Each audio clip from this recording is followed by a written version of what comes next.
My name is Nick Brand. I'm the Director of Corporate Programs at the Chicago Council on Global Affairs, and thank you all for joining us this evening.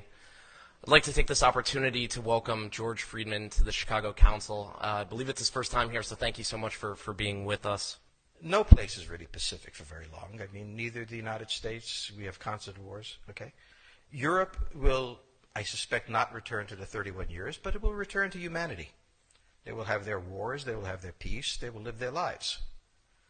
It will not be 100 million dead, but the idea of the European exceptionalism, I think, is the one suffering the first death.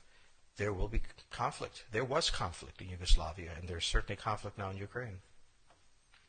As to the relationship to the United States, we no longer have a relationship with Europe. We have a relationship with Romania, we have a relationship with France. There is no Europe to have a relationship with. Yes, the gentleman in the fourth row over here. Excuse me. By the way, I'm a subscriber. Is Islamic extremism really the major threat to the United States, and will it die on its own, or will it keep growing? It is a problem to the United States. It is not an existential threat. It has to be dealt with, but it has to be dealt with proportionately. We have other foreign policy interests. So, the primordial interest of the United States, over which for a century we have fought wars, the First, Second Cold War, has been the relationship between Germany and Russia, because united they are the only force that could threaten us, and to make sure that that doesn't happen. If you're a Ukrainian, is essentially reach out to the only country that will help you, which is the United States.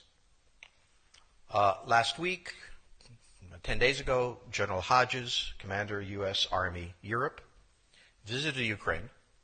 He announced that U.S. trainers would now officially be coming, not just unofficially coming. He actually pinned medals on Ukrainian fighters, which by protocol of the military is not the way. Foreigners don't get to pin on, medals. But he did, showing that this was his army. He then left and in the Baltics announced that the United States would be pre-positioning armor, artillery, and other equipment in the Baltics, Poland, Romania, and Bulgaria, which is a very interesting point.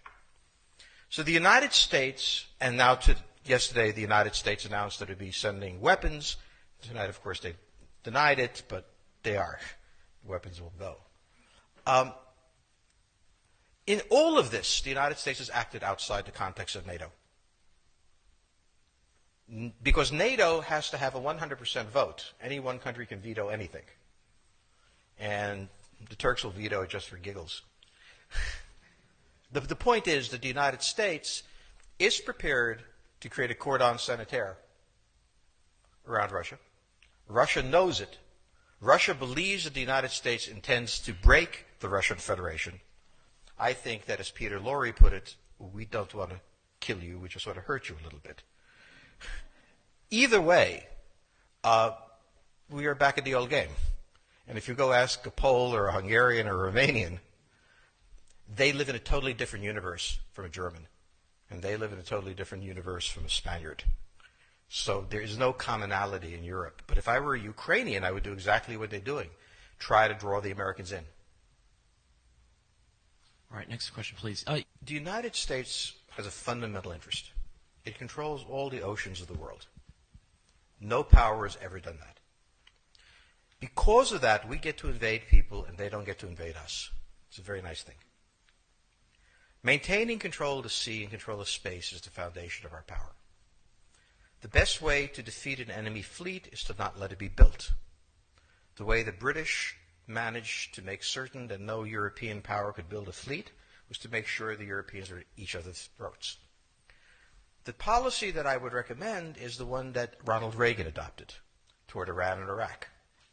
He funded both sides so they would fight each other and not fight us. This was cynical. It was certainly not moral. It worked. And this is the point. The United States cannot occupy Eurasia. The moment the first boot sets the ground, the demographic differential is we are totally outnumbered. We can defeat an army. We cannot occupy Iraq. The idea that 130,000 men would occupy a country of 25 million, well, the ratio in New York of cops to citizens was greater than we had deployed in Iraq. So we don't have the ability to go across, but we do have the ability to, first, support various contending powers so they concentrate in themselves with political support, some economic support, military support, advisors, and in extremis, do what we did in Japan, in Vietnam, in Iraq, and in Afghanistan, spoiling attacks. The spoiling attack is not intended to defeat the enemy. It's intended to throw him off balance. What we did in each of these wars, in Afghanistan, for example, is we threw Al-Qaeda off balance. The problem we have, since we're young and stupid, is that having thrown them off balance, instead of saying, okay, job well done, let's go home, we said, well, that was easy. Why don't we build a democracy here? This was the moment of dementia that came in. The answer, therefore, is the United States cannot constantly be intervening throughout Eurasia. It must be selectively intervening and very rarely. That is the extreme moment. We cannot, as the first step, send American troops. And when we send American troops, we have to clearly understand what the mission is, limit it to that, and not develop all sorts of psychotic fantasies. So hopefully we've learned that this time. It takes a while for kids to learn lessons. But I think you're absolutely right. We cannot, as an empire, do that. Britain didn't occupy India. It took various Indian states and turned them against each other and provided some British officers for an Indian army. The Romans did not send vast armies out there. It placed kings like,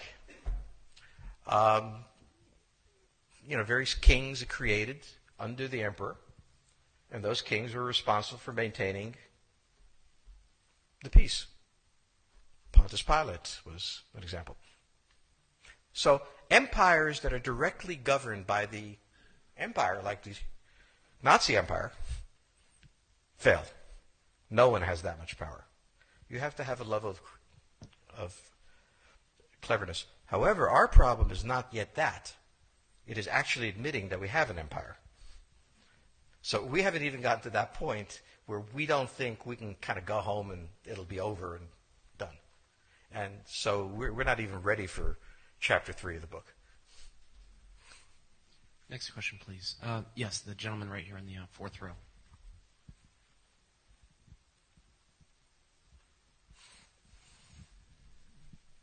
So I infer from your comments that the euro as the currency will not survive.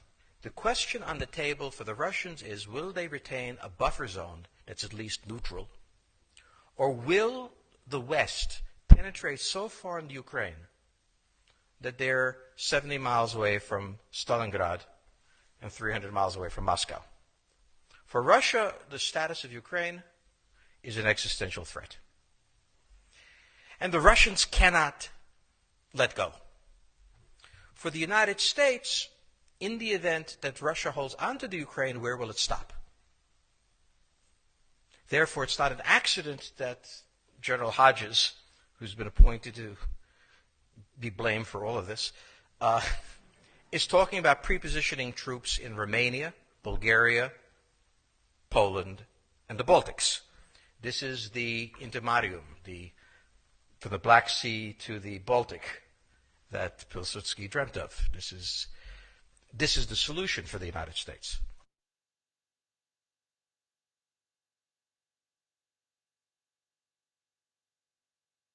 The issue to which we don't have the answer is, what will Germany do?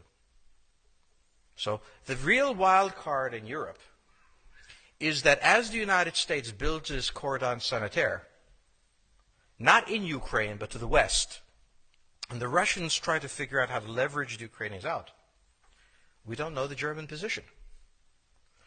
Germany is in a very peculiar position. Its former Chancellor Gerhard Schroeder is on the board of Gazprom. They have a very complex relationship to the Russians. The Germans themselves don't know what to do. They must export. The Russians can't take up the export. On the other hand, if they lose the free trade zone, they need to build something different. For the United States, the primordial fear is Russian capital, Russian technology, German technology and German capital, Russian natural resources, Russian manpower, as the only combination that has, for centuries, scared the hell out of the United States. So how does this play out?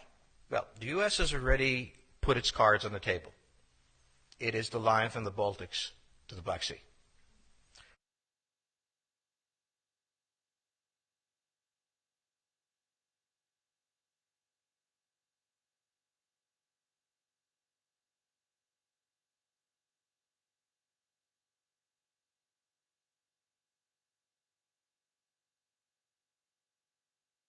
For the Russians, their cards have always been on the table.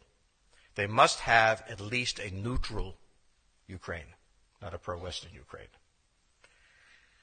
Belarus is another question. Now, whoever can tell me what the Germans are going to do is going to tell me about the next 20 years of history. But unfortunately, the Germans haven't made up their mind. And this is the problem of Germany always. Enormously economically powerful, geopolitically very fragile, and never quite knowing how to reconcile the two. Ever since 1871, this has been the German question, the question of Europe. Think about the German question, because now it's coming up again. That's the next question that we have to address. And we don't know how to address it. We don't know what they're going to do. And unfortunately, that's all we have time for this evening.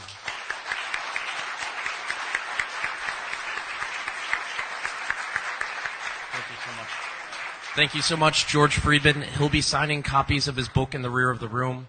Thank you as well to the Chicago Club for co-sponsoring this evening. Good night.